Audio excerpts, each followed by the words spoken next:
Ikinagulat at ikinabahala rin ng ilang taga-Malabon ang baha sa kanilang lugar na kulay puti. At nakatutok noon live si Jonathan Andara. Jonathan? Pia, kanina umaga pa to pero hanggang ngayon ay hindi pa rin humuhupa yung baha dito sa may palengke ng Malabon. Sa ngayon, umaambon ngayon dito, malakas ang ihip ng hangin at makulimlim ang kalangitan. Sa tala ng Malabon CDRRMO, so 21 na barangay dito, 16 na barangay ang binaha ngayong araw, 18 inches ang pinakamalalim. Yung isang barangay, kakaiba ang baha dahil kulay gatas. Nagulat ang mga taga San Agustin, Malabon dahil puti ang baha sa kanilang lugar. Nakunan pa ng CCTV ang unti-unting pagbabago ng kulay ng baha mag-aalas 9 kaninang umaga. Para pong may glutan, wala na pong maitim sa Malabon. As of now, sir, wala po kami idea kung ano pong dahilan. Hindi naman po siya mamantika, wala rin naman po, as in wala namang amoy din. First time po talaga namin encounter as in. Makalipas ang 3 oras bandang tanghali, unti-unting nawala ang kulay puti sa baha. May mga factory kasi dyan, so ay-imbestigahan po natin sa ating health department din para po malaman kung saan nagmula at kung delikado ba ito. Sa palengke naman ng Malabon, iniinda rin ng mga lumulusong sa baha ang pangangamoy nito. Ang baho po nung amoy ng baha ngayon, lagi po. Ganito po yung amoy, tapos ganito din po kadumi yung tubig.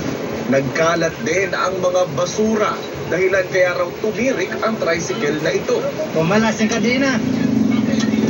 Dahil sa baha, malalim masyado na sagi ko yung basura, nagasagasahan. Actually, kahapon almost 300 na sako ng basura ang nakuha namin. So, medyo nagtataka nga kami kasi meron pa rin naiwan. So, siguro babalik-balikan namin yan para talagang maubos. And mananawagan na rin kami sa mga nandyan na maging disiplinado kasi sila rin naman yung unang naapektuhan kapag kung saan-saan lang sila nagtatapon ng basura. Bukod sa baha, binayo rin ang Malabon ng malakas na hangin na may kasamang ulan. Pero marami pa rin ang lumabas dahil sa hanap buhay at para bumili ng pangangailangan. Medyo mababa ngayon kasi wala pang high tide. Hirap eh. Ganyan ko, may edad na ako. Sa ayaw lumusong, may balsa si Kuya Jomel, 10 piso kada pasahero. Sa Navotas naman, binahari ng ilang lugar tulad ng M. Naval Street.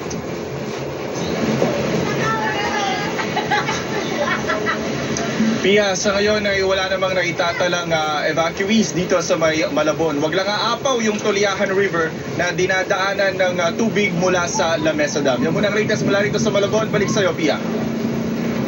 Ingat at maraming salamat, Jonathan Andal.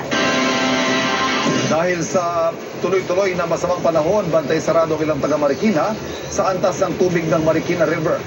Nagbukas na rin doon ang mga evacuation center bilang paghahanda. At mula sa Marikina nakatutok live si Darlene Kai. Darlene. Ivan, nasa 14.1 meters yung level ng Marikina River as of 5 p.m. Considered na normal level pa yan, pero naghahanda na rin daw yung lokal na pamahalaan pati na yung mga residente sa posibilidad ng paglikas.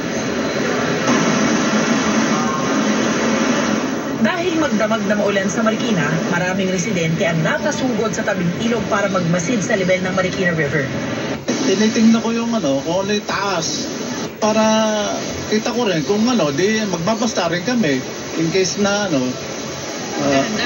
naghahanda. Nakabahan po, syempre, mahirap kasi pag binabaha tayo, di ba?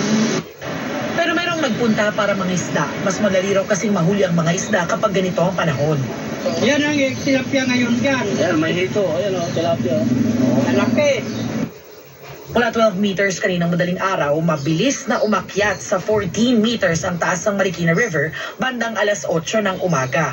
Bahagya pa itong umakyat bandang tanghali. Nasa normal level pa ito.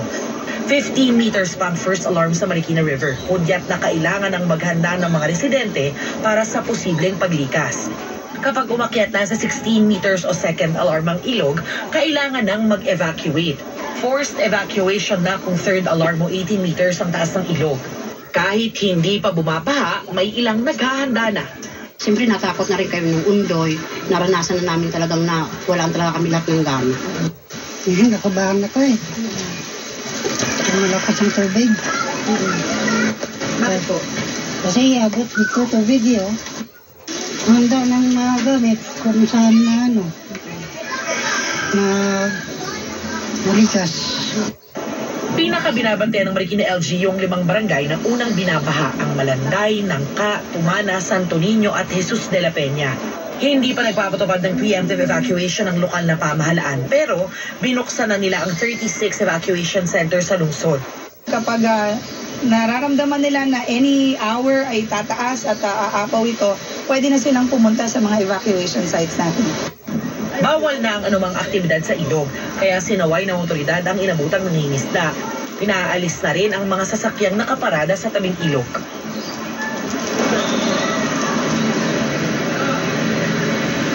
Ivan, hanggang sa mga oras na ito, tuloy-tuloy pa rin yung pag-ulan dito sa Marikina. Ayon sa monitoring ng LGU, base na rin sa forecast ng Pag-asa, mula kaninang 5 p.m. hanggang mamayang 8 p.m. ay mararanasan yung tuloy-tuloy at malakas na buhos ng ulan dito sa lungsod. Kaya nananatiling naka-alerto yung lokal na pamahalaan at ganon din dapat yung mga residente. Yan yung latest mula rito sa Marikina. Ako po si Darlene Kai para sa GMA Integrated News. Ivan? Ingat at maraming salamat, Darlene Kai. Muling binaha ang ilang flood-prone na lugar sa Quezon City at may mga nagbagsakan pang mga poste at billboard. At mula sa Quezon City, nakatutok live si Bernadette Reyes. Bernadette? Sunod ng yellow rainfall warning ng Pag-asa, kaninang alas 8 ng umaga, binaha ang ilang lugar dito sa Quezon City. Hanggang lieg ang baha sa Waling-Waling Street sa Barangay Rojas District kaninang umaga. Walang alisan ng mga tao rito. Patigasan dito. Hanggat mababaw pa tubig, mababaw pa yan. Hindi pinapansin ng tao yan. Pero wisyo ang dulot ng mga pagbaha sa mga komunidad gaya dito sa Rojas District tuwing bumabagyo. Pero para sa iilan, pagkakataon nito para makapaghanap buhay. Mula sa pira-pirasong mga bakal, mga tanso, mga bote, pagkakataon nito para meron silang mapakain sa kani-kanilang mga pamilya. Ibibenta pa sa junk shop. Para? Pang gastos. Delikado rin kasi syempre may leptospirosis. Pwede rin kayong matetano dyan. Hindi po ninisip namin pero wala kami magawa kasi yun ang talagang hanap buhay namin. Hanggang baiwang ang tubig kanina sa NS Amorato Street malapit sa G. Araneta Avenue. Nagbangka ang ilang residente para makadaan. Hindi ito madaanan ng light vehicles pero may ilang sasakyang sumubok pa rin tumawid. Nandito tayo ngayon sa Pat Senador Street sa Barangay San Francisco del Monte sa Quezon City. Ayon sa mga residente dito, kahit na konting ulan lang, agad bumabaha dito sa kanilang lugar. Ngayong araw nga na ito, 3 beses na raw nagbabaha dito. Yung tubig bumabalik.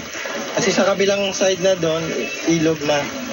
Kaya once na magbaha, once na umulan, yung tubig bumabalik na. Sa Barangay Paligsahan, pansamantalang isinara ang bahagi ng Panay Avenue dahil sa malaking sanga ng puno na naputol at sumabit sa kawad ng kuryente. Sa Commonwealth Tandang Sora Avenue sa Quezon City, pinatumba ng malakas na hangin at ulan ang mga plastic barrier at cone. Bahagyang bumagal ang trapiko.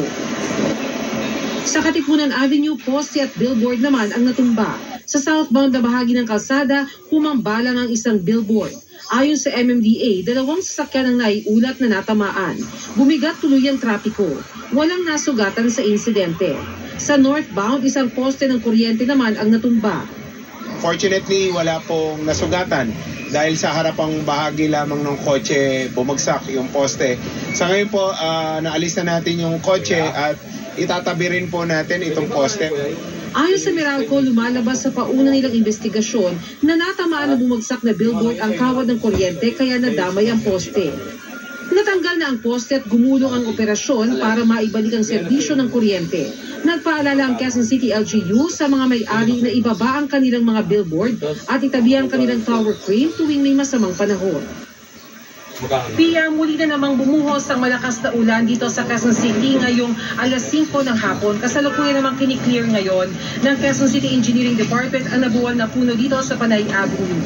Balik sa'yo, Pia. Mag-ingat kayo at maraming salamat, Bernadette Reyes.